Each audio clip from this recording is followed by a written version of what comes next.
허락하신 하나님의 말씀은 이사야서 59장 9절로 21절까지 말씀입니다. 그러므로 정의가 우리에게서 멀고 공의가 우리에게 미치지 못한즉 우리가 빛을 바라나 어둠 뿐이요 밝은 것을 바라나 캄캄한 가운데에 행함으로 우리가 맹인같이 담을 더듬으며 눈 없는 자같이 두루 더듬으며 낮에도 황혼때같이 넘어지니 우리는 강장한 자 중에서도 죽은 자 같은지라. 우리가 곰같이 부르짖으며 비둘기같이 슬피 울며 정의를 바라나 없고 구원을 바라나 우리에게서 멀도다. 이는 우리의 허물이 주의 앞에 심히 많으며 우리의 죄가 우리를 쳐서 증언하오니 이는 우리의 허물이 우리와 함께 있음이니라. 우리의 죄악을 우리가 아나이다. 우리가 여호와를 배반하고 속였으며 우리의 하나님을 따르는 데에서 돌이켜 포악과 패역을 말하며 거짓을 마음에 잉태하여 낳으니 정의가 뒤로 물리침이 되고 공의가 멀리 섰으며 성실이 거리에 엎드려지고 정직이 나타나지 못하는도다. 성실이 없어지므로 악을 떠나는 자가 탈취를 당하는도다. 여호와께서 이를 살피시고 그 정의가 없는 것을 기뻐하지 아니하시고 사람이 없음을 보시며 중재자가 없음을 이상히 여기셨으므로 자기 팔로 스스로 구원을 베푸시며 자기의 공의를 스스로 의지하사 공의를 갑옷으로 삼으시며 구원을 자기의 머리에 써서 투구로 삼으시며 보복을 속옷으로 삼으시며 열심을 입어 겉옷으로 삼으시고 그들의 행위대로 갚으시되 그 원수에게 분노하시며 그 원수에게 보응하시며 섬들에게 보복하실 것이라. 서쪽에서 여호와의 이름을 두려워하겠고 해 돋는 쪽에서 그의 영광을 두려워할 것은 여호와께서 그 기운에 몰려 급히 흐르는 강물같이 오실 것이미로다. 여호와의 말씀이니라. 구속자가 시온에 임하며 야곱의 자손 가운데에서 죄가를 떠나는 자에게 임하리라. 여호와께서 이르시되 내가 그들과 세운 나의 언약이 이러하니 곧 내 위에 있는 나의 영과 내 입에 둔 나의 말이 이제부터 영원하도록 내 입에서와 내 후손의 입에서와 내 후손의 후손의 입에서 떠나지 아니하리라 하시니라. 여호와의 말씀이니라. 오늘 본문의 배경은 극심한 삶의 고난과 신앙적 갈등으로 몸살을 앓았던 그 당시 이스라엘 백성의 푸념에서부터 시작됩니다. 고레스의 칙령에 따라 바벨론 포로로 있던 이스라엘 백성이 유다 땅으로 귀환했습니다. 귀환은 분명 감동과 영광의 시간이었지만 그 뒤에 이어진 삶의 현실은 고난과 좌절이었습니다. 가뭄과 흉작으로 먹고 사는 문제가 고통이 되었습니다. 이러한 상황 속에서 가지지 못한 사람들을 돌보아야 할 가진 자들은 오히려 갖지 못한 이들을 착취와 학대하여 서민들의 삶을 더 피폐하게 만들었습니다. 정의와 공의는 무너진 지 오래고 신앙마저도 흐릿해져 가면서 기복적 사고로 하나님께 불만을 토로하는 뒤숭숭한 민심 속에서 이사야 선지자는 작심하고 그 칼을 빼어든 것입니다. 하나님 앞에 회개를 촉구하는 벼를 때리는 준엄한 예언적 설교를 선포하고 있는 것이 오늘 본문입니다. 이사야 59장의 말씀은 먼저 여호와의 백성이 범죄함으로 하나님과 깨어진 관계의 결과들이 무엇인지를 보여주고 있습니다. 선지자 이사야는 죄악으로 인해 무너진 백성들의 삶을 규탄하고 있습니다. 책임 소재를 먼저 분명히 밝힌 후 자신의 죄를 깨닫도록 유도하고 있는 것입니다. 이사야는 결론적으로 이스라엘의 죄악이 하나님과 그들의 사이를 갈라놓았다고 합니다.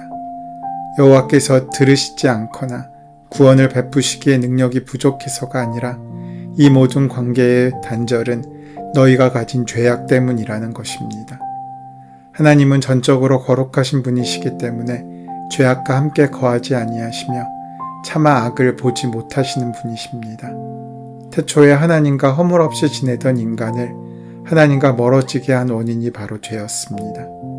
하나님이 이스라엘에 대하여 응답하지 않으심도 이 때문입니다. 이 죄악으로 하나님과 자녀된 백성들 사이가 갈라지게 된 것입니다. 그 결과 그들의 손으로 일삼는 모든 일들이 죄악으로 더러워졌습니다. 그들의 입술에는 오직 거짓과 악독이 흐릅니다. 그 어떤 위정자도 공의와 진실로 판단하는 것이 없을 정도로 지속적인 죄악을 낳은 것입니다. 8절에서는 평강의 길을 알지 못한다고 합니다. 평강의 원천이신 하나님의 길이며 하나님과 온전한 영적 교제를 하는 자만이 걸어갈 수 있는 길입니다.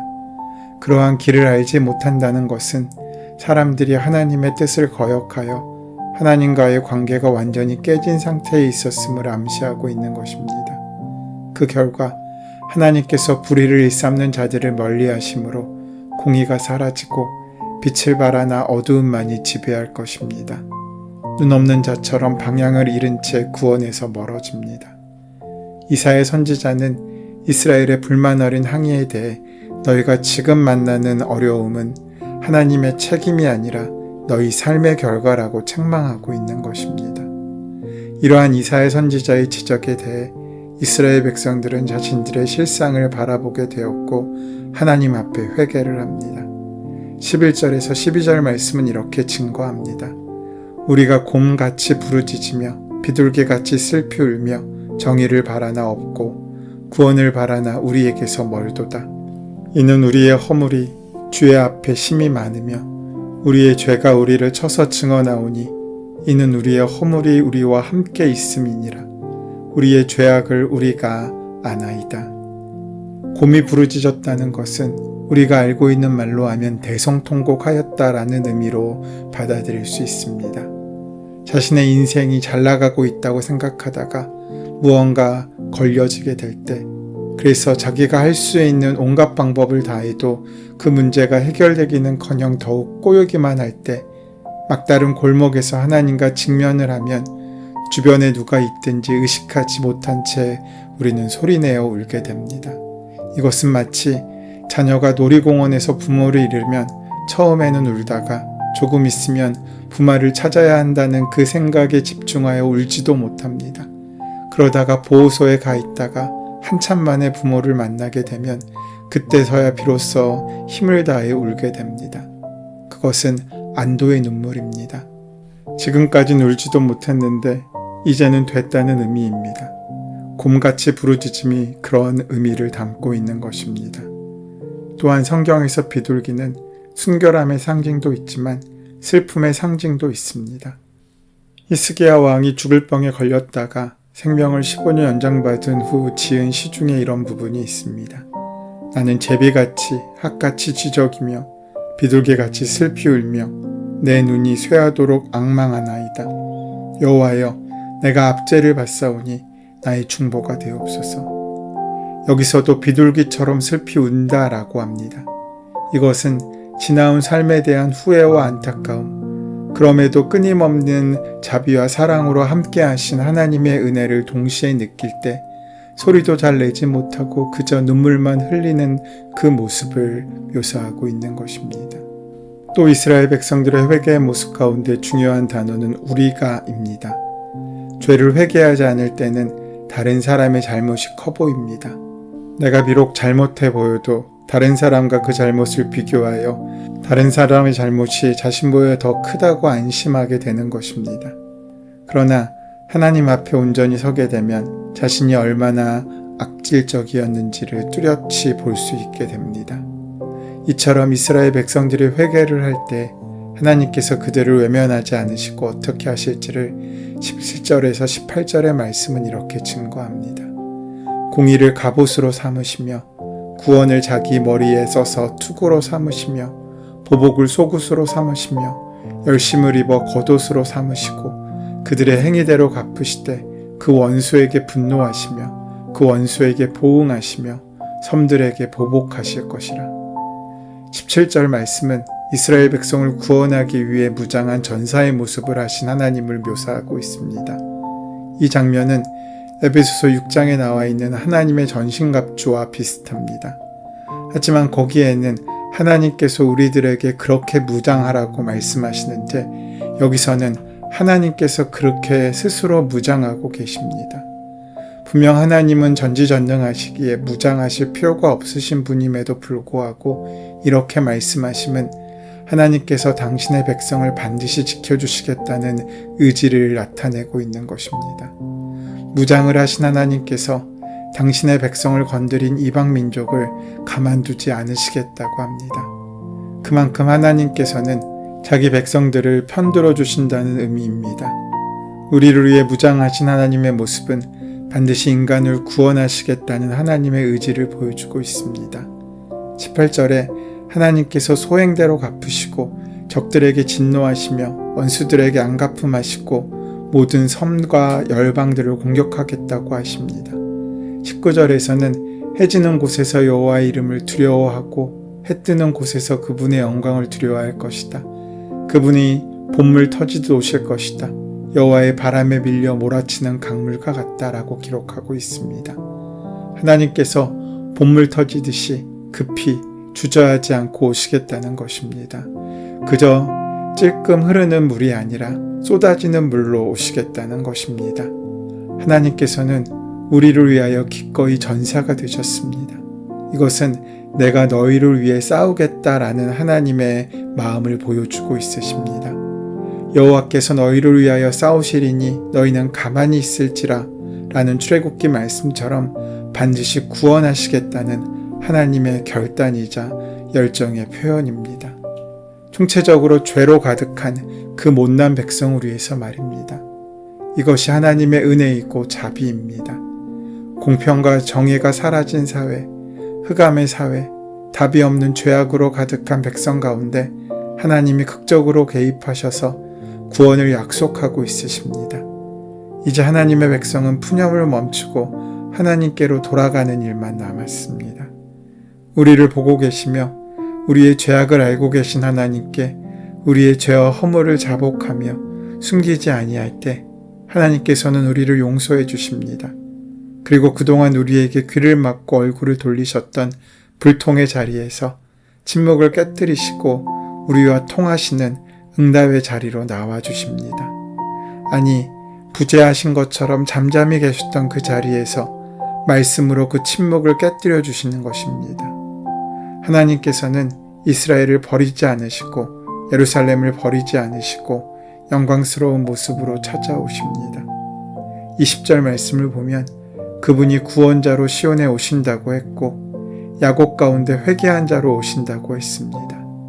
이것은 예언이고 또 약속입니다.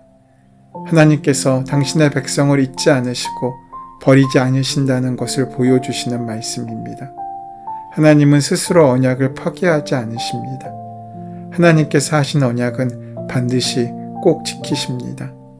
내가 좀 실수했다고 해서 하나님의 언약이 없어지지 않습니다. 오늘 본문의 21절입니다.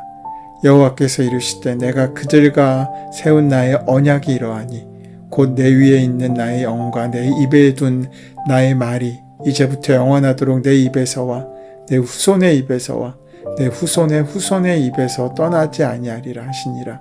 여호와의 말씀이니라.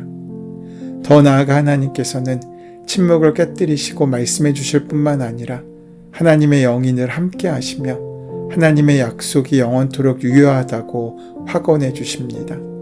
그를 위해 속량자가 죄를 회개한 사람들에게 오신다고 합니다. 바로 우리 주이신 예수 그리스도이십니다. 그러므로 우리가 우리의 속량자로 오신 예수 그리스도 안에서 우리의 죄를 자백하고 우리의 어그러진 발길을 다시 하나님께로 되돌릴 때 하나님은 우리를 용서해 주시고 안아주십니다. 우리가 꼭 기억해야 할 것이 있습니다. 내 죄는 하나님의 사랑을 이기지 못한다는 것입니다. 내 실수와 내 허물이 하나님의 신실함을 가리지 못합니다. 하나님은 내 죄에도 불구하고 내 연약함에도 불구하고 여전히 신실하게 함께 하십니다. 하나님은 그래도 우리를 사랑하십니다. 그리고 끝까지 그 약속을 지키십니다. 그래서 지금의 내가 있는 것입니다. 혹시 하나님의 응답이 없어 가슴이 먹먹하십니까? 왠지 모르게 하나님께서 나에게만 등을 돌리고 계시는 것 같은 냉랭함을 느끼고 있으십니까? 하지만 그때 믿음으로 우리를 기다리신 하나님을 바라볼 수 있게 되기를 소원합니다. 그때 우리는 주님 안에서 새롭게 빚어지는 귀한 은혜를 만나고 누리게 될 것입니다. 그 손길과 함께 은혜를 경험하는 또 하루의 시작이 되시기를 소원하고 축원합니다.